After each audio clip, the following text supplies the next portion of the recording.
Selamat malam, perkenalkan nama saya George Perdanato Soit. Saya mahasiswa Mekatronika kelas karyawan dengan NIM 4211611017 dan saat ini saya akan mempresentasikan mengenai standar nasional Indonesia pada helm untuk tugas mata kuliah standar regulasi.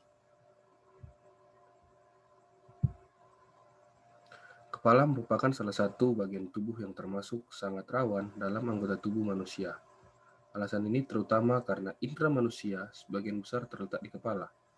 Otak yang merupakan pusat dari seluruh aktivitas tubuh manusia juga terletak pada kepala. Seperti yang kita tahu, panca indera kebanyakan ada di kepala, seperti mata, lidah, telinga, hidung, dan lain-lain. Setiap aktivitas yang berhubungan dan kecelakaan yang terjadi pada kepala harus diwaspadai keamanannya. Salah satunya adalah kecelakaan motor yang cukup sering terjadi. Saat ini, helm SNI sudah banyak beredar di pasaran. Banyak helm yang dijual dengan berbagai macam merek yang ada, seperti yang bisa kita lihat pada layar presentasi yang saya perlihatkan.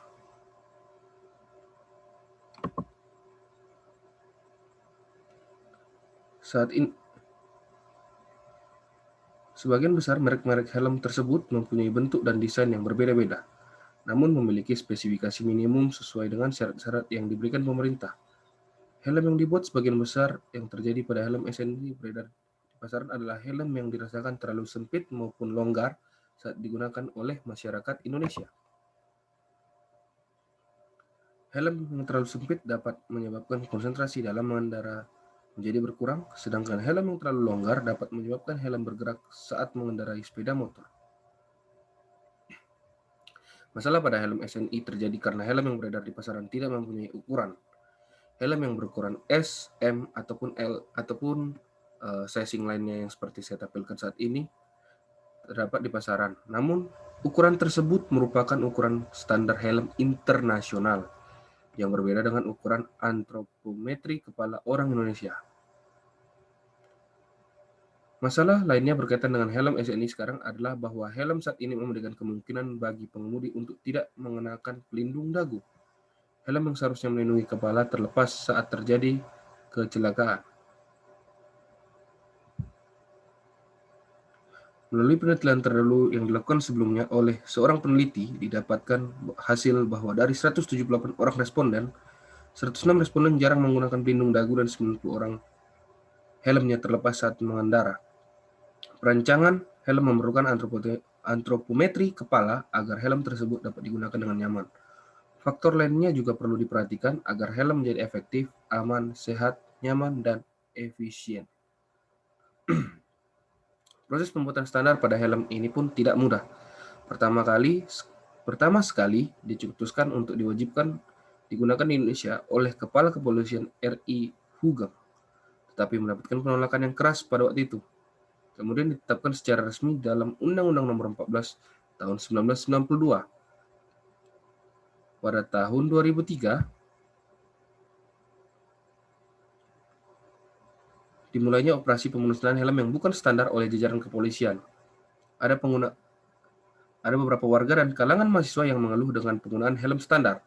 Berbagai alasan mulai dari kepala terasa berat, tidak nyaman, kurang bisa mendengar kalau ada yang memanggil, dan sebagainya. Lalu pada tahun 2007, Menteri Perindustrian mengeluarkan peraturan mengenai pemberlakuan standar nasional Indonesia pada helm yang disebut SNI 1811 tahun 2007 tentang helm pengendara kendaraan roda 2. Di mana peraturan ini menjelaskan persyaratan seperti apa helm yang memenuhi standar secara lengkap. Setelah itu kemudian dikeluarkan kembali Undang-Undang Nomor 22 Tahun 2009. Di sini lebih mencakup ke semuanya sebab ini merupakan undang-undang lalu lintas dan angkutan jalan, tidak hanya mengenai sekedar helm saja, namun undang-undang seperti kendaraan roda 4 maupun kendaraan roda 2. Nah, kemudian dalam Undang-Undang Nomor 22 Tahun 2009 ini Dijelaskan pada pasal 57, 106, dan 291 ditegaskan agar setiap pengendara wajib memakai helm berstandar SNI, baik itu pengendara maupun penumpang kendaraan roda 2 dan konsekuensinya. Apabila tidak memakai, baik hukuman pidana dan juga sejumlah denda yang harus dibayarkan. Namun, tak lama berselang, di tahun 2010, diamandemen kembali undang-undang yang sebelumnya, yaitu Undang-Undang Peraturan SNI 1811 tahun 2007 tersebut, di mana amandemen ini menjamin mutu baik dari sisi konstruksi demi melindungi kepala, di mana mutu tersebut memenuhi 3 ketentuan, yaitu dibuat dari bahan yang kuat dan bukan logam, tidak berubah jika ditempatkan di ruang terbuka pada suhu 0 derajat Celcius sampai 55 derajat Celcius selama paling sedikit 4 jam, dan tidak terpengaruh oleh radiasi ultraviolet, serta harus tahan dari akibat pengaruh bensin, minyak, sabun, air, deterjen, dan pembersih lainnya. Yang kedua, bahan pelengkap helm harus tahan lapuk, tahan air, dan tidak dapat terpengaruh oleh perubahan suhu. Dan nomor 3 yang terakhir, bahan-bahan yang bersentuhan dengan tubuh tidak boleh terbuat dari bahan yang dapat menyebabkan iritasi atau penyakit pada kulit dan tidak mengurangi kekuatan terhadap benturan maupun perubahan fisik sebagai akibat dari bersentuhan langsung dengan keringat, minyak, dan lemak si pemakai. Nah, dari amandemen tadi tentang SNI 1811 tahun 2010 mengenai 3 mutu tersebut, akhirnya dikeluarkan pula tentang bagaimana pengujian helm SNI dalam proses pembuatannya, di mana yang pertama di mana ada 9 tahapan. Yang pertama yaitu uji penyerapan kejut, seperti kita bisa lihat pada gambar, di mana pengujian ini dimaksudkan untuk mengetes kemampuan helm menyerap benturan. Helm akan ditempatkan pada sebuah tempat yang disebut plat logam, kemudian helm dijatuhkan dari ketinggian 2,5 meter dengan kecepatan 20,8 km per jam, langsung menghantam pada permukaan besi di bawah. Permukaan besi bisa berbentuk flat dan meruncing atau seperti segitiga. Tes ini dilakukan beberapa kali pada 4 sisi helm, yakni sisi jidat, sisi belakang, sisi kanan helm, dan sisi kiri helm. Selanjutnya akan diperoleh nilai dari hasil tes tersebut yang menentukan apakah helm tersebut lulus atau tidak. Bentuk menonjol kepala pada permukaan besi yang dipadukan dengan akselerometer ini bertujuan untuk mengukur kekuatan puncak G atau G-force peak, atau percepatan yang diukur dalam satuan yang disebut G, unit gravitasional, energi impact ketinggian ketika dijatuhkan, dan massa dari helm, atau seberapa keras helm terpengaruh, dan ini akan memiliki hasil yang berbeda-beda untuk setiap standar. Namun untuk setiap tes yang benar, jika efek G-force peak ini kepada helm melebihi nilai batas tertentu, sekitar 300 G, tergantung pada standar dan jenis tes, helm tersebut tidak lulus tes. Baik, kita kembali ke uji yang kedua, yaitu uji penetrasi. Seperti di gambar yang kita bisa lihat, pada dasarnya uji penetrasi ini sama dengan uji penerapan kejut sebelumnya. Tetapi pada uji ini, helm akan benar-benar diuji apakah mampu menahan beban yang langsung mengarah ke helm. Misalnya saat rider terjatuh dan helm tertusuk batang besi maupun pagar di sisi trek balapan. Uji penetrasi ini berlaku untuk helm yang dipakai untuk sepeda motor balap seperti Moto2, MotoGP, dan beberapa olahraga khusus seperti sky, go-kart, dan helm berkuda. Mungkin termasuk dengan helm pengendara F1 ya, pebalap F1. Ya, cara pengujiannya adalah pertama-tama helm diletakkan ke plat besi seperti yang bisa kita lihat, yang kokoh, lalu kemudian sebuah besi yang bentuknya meruncing seberat 3 kg menusuk shell helm bagian atas. Beban besi tidak boleh menembus helm atau bahkan mencapai kontak sesaat dengan bagian dalam helm dekat dengan bagian kepala. Jika menembus, maka uji tes akan gagal. Lalu uji ketiga yaitu uji efektivitas sistem menahan. Seperti kita bisa lihat di gambar, ujian selanjutnya disebut positional stability atau roll off, yaitu uji efektivitas sistem penahan untuk memastikan helm tidak terlepas saat sang pembalap terjatuh. Ya, seperti yang uh, peraturan yang tadi ya, ini lebih bagaimana helm ini bisa pas di kepala, tidak terlalu longgar dan tidak terlalu sempit. Berarti uji ini dilakukan untuk itu. Helm dipasang pada tiang penyangga yang berdiri sehingga helm akan menghadap ke bawah seperti kita lihat di gambar pada posisi yang disesuaikan untuk mendapatkan kondisi base fit layaknya sedang dipakai oleh pembalap. Kemudian sebuah tali dengan pengait dihubungkan ke tepi belakang helm dengan diberi beban di bawahnya, kemudian membuat helm tertarik ke bawah menghadap lantai. Jika pada tes ini helm terlepas saat ditarik ke bawah oleh beban besi yang dikaitkan, maka tes akan dinyatakan gagal. Lanjut yang keempat, uji kekuatan sistem penahanan dengan tali penegang. Ya, pada tes ini helm akan diuji apakah tali pengikat, yaitu strap, bagian untuk pengunci di bawah rahang, yang terpasang pada helm kuat untuk menahan kepala pembalap jika pembalap terjatuh dan helm tertarik. Proses pengujiannya yakni helm diletakkan pada posisi kepala normal, kemudian tali pengikat, yaitu strapnya, diikat ke bawah dengan sebuah peralatan khusus, seperti di gambar, di mana pada bagian rahang ditarik oleh beban dengan berat sekitar 23 kg selama kurang lebih 1 menit. Pengujian ini kemudian dijalankan bertahap dari beban awal sekitar 23 kg tadi hingga beban maksimalnya mencapai 38 kg. Tes ini dinyatakan gagal apabila helm tidak dapat menahan beban mekanik atau jika terjadi peregangan pada tali, yaitu strap, yang melebihi 30 mikrometer. Wow, sangat-sangat detail sekali pengujiannya. Lalu ujian yang kelima yaitu uji untuk pergeseran tali pemegang atau penjepit. Pada tes ini penjepit tali strap, penjepitnya itu adalah penguncinya ya. Yang tadi itu cuma sekedar tali, yang ini untuk mengunci. Diuji untuk melihat kelincinan penjepit jika penjepit strap tertarik saat terjatuh. Cara pengujiannya adalah strap akan ditarik dengan sebuah alat tes khusus selama beberapa menit. Jika terjadi pergeseran penjepit lebih dari 10 mm, maka tes dinyatakan gagal. Mungkin ini tesnya kurang lebih sama seperti tadi, cuman bedanya ini tadi itu 30 maka gagal, kalau ini 10 saja pembedanya. Lalu yang keenam, uji ketahanan terhadap keausan dari tali pemegang. Ini masih termasuk dalam pengujian tali pengikat strap tadi. Namun, di sini tes yang dilakukan adalah untuk memastikan tali helm tidak akan putus jika terjadi gesekan. Dalam pengujian ini, tali strap akan ditarik dengan sebuah alat khusus di mana bagian tali dimasukkan ke dalam sebuah lubang atau celah yang terbuat dari besi, kemudian tali ditarik secara maju mundur. Syarat untuk lolos tes ini adalah tali tidak boleh putus dan mampu menahan beban jika terjadi pergeseran lebih dari 5 mm. Berarti tadi 30, kemudian 10, lalu ini 5 mm. Ya, nomor 7, uji impact miring.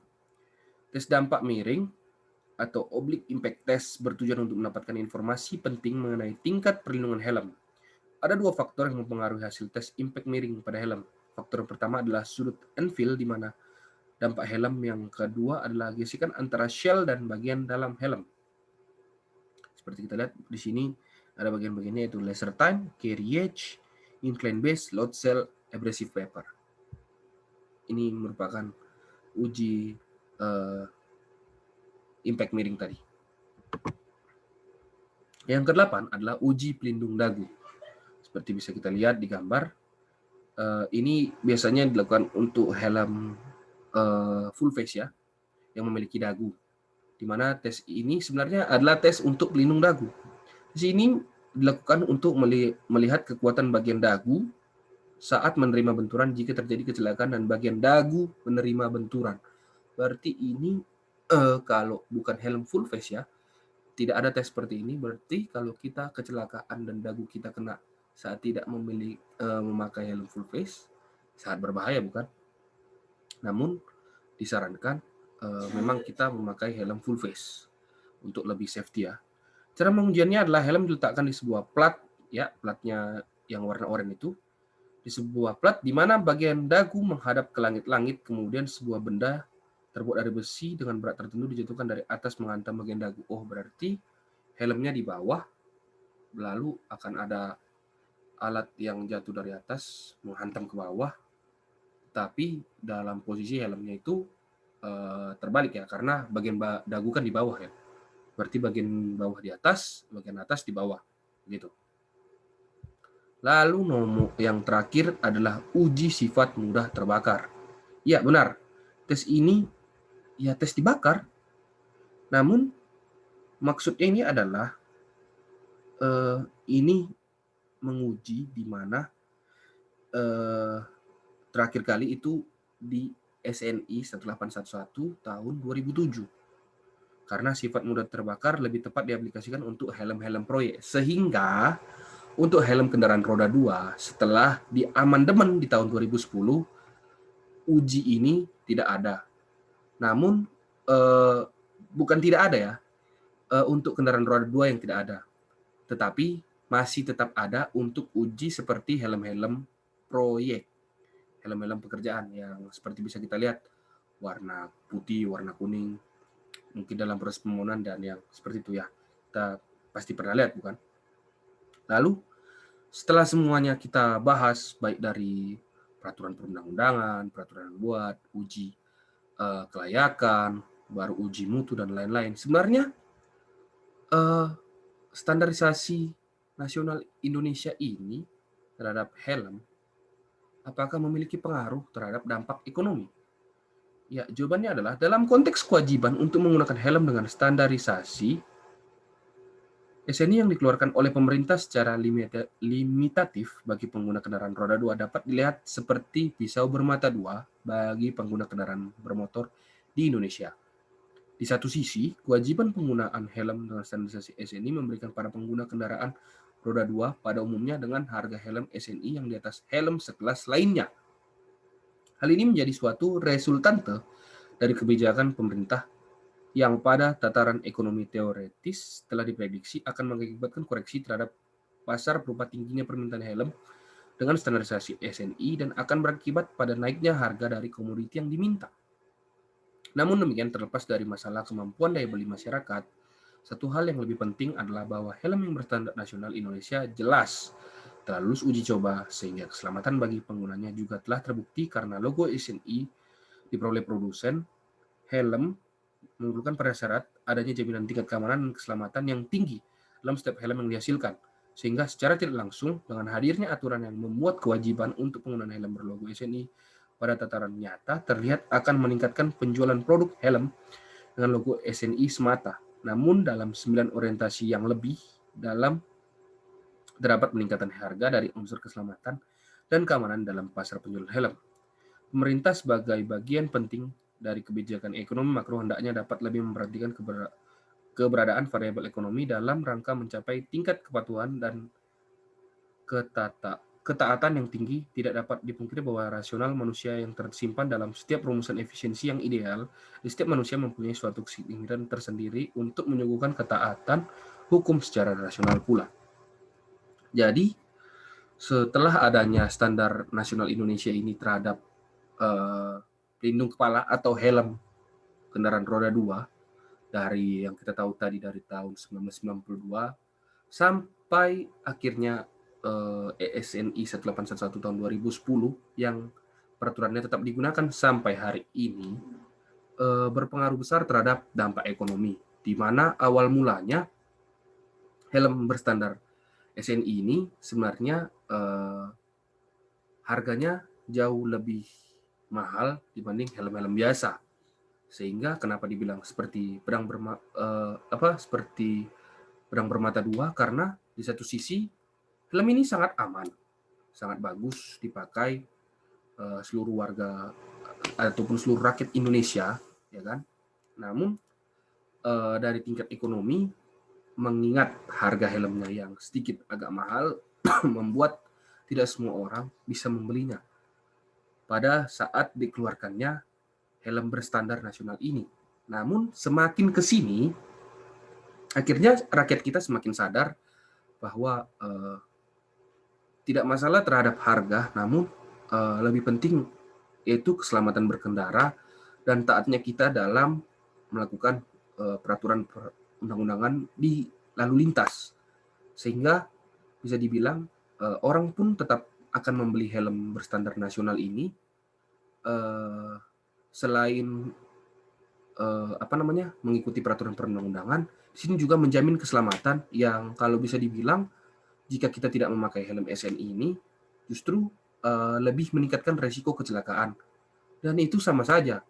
Lebih baik kita membayar sedikit untuk membeli helm berstandar nasional daripada apabila suatu saat kita kecelakaan, justru kita akan lebih mengeluarkan dana yang lebih untuk membayar biaya proses kecelakaan kan, baik itu rumah sakit, luka-luka ataupun yang lain.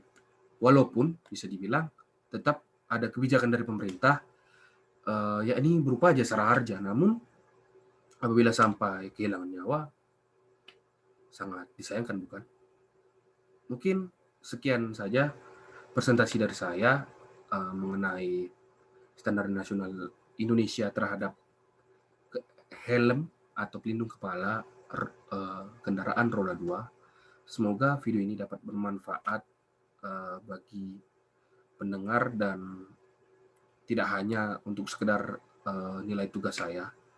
Jadi sekian dan terima kasih. Wassalamualaikum warahmatullahi wabarakatuh.